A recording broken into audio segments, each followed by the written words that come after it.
దేవుణ్ణి ఆరాధించుకుందాం. హృదయం తెరిచి ఆయన పిలుద్దాం. అయా, నా హృదయాన్ని దర్శించువా ప్రభా. మోడు బారిన నన్ను చిగురింపచే ప్రభా. బీడు బారిన భూమిగా మార్చబడ్డాను, నన్ను సారవంతమైన నేలగా మార్చవా ప్రభా. అయా, నీ విత్తనములు, నీ వాక్యం అనే విత్తనాలు నాటబడుతున్నప్పుడు బీడు బారిన నేల మీద అయితే అవి నాటబడలేవు కనుక సారవంతమైన చదును భూమిగా ఉన్నటువంటి సారవంతమైన నేలగా నిలబడడానికి సహాయం దయచే ప్రభు అని అడుగుదాం. వాక్యం అనే విత్తనము నాటబడి ఫలించాలి. అది 30 దంతులు, 60 దంతులు, 100 దంతులుగా ఫలించి నీ జీవితానికి ఒక గొప్ప నీడగా ఉండాలి. అటు రీతిగా మన హృదయాలను ఆయన వైపు తిప్పుతూ ఆరాధనలోకి వెళ్దాం.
సదా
యేసయ్యా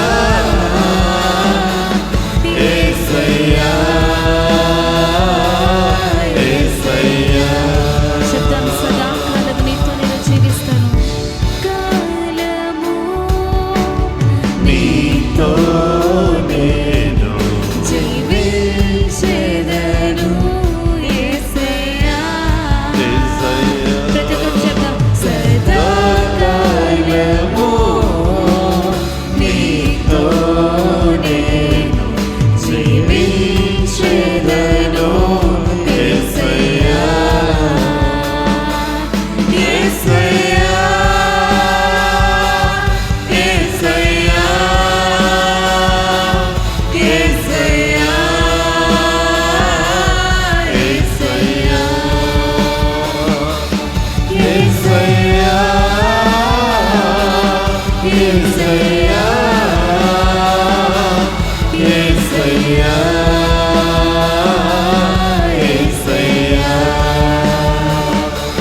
యేసయ్యా యేసయ్యా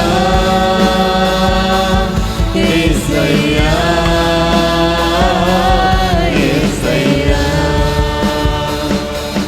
యేసయ్యా యేసయ్యా యేసయ్యా యేసయ్యా యేసయ్యా యేసయ్యా.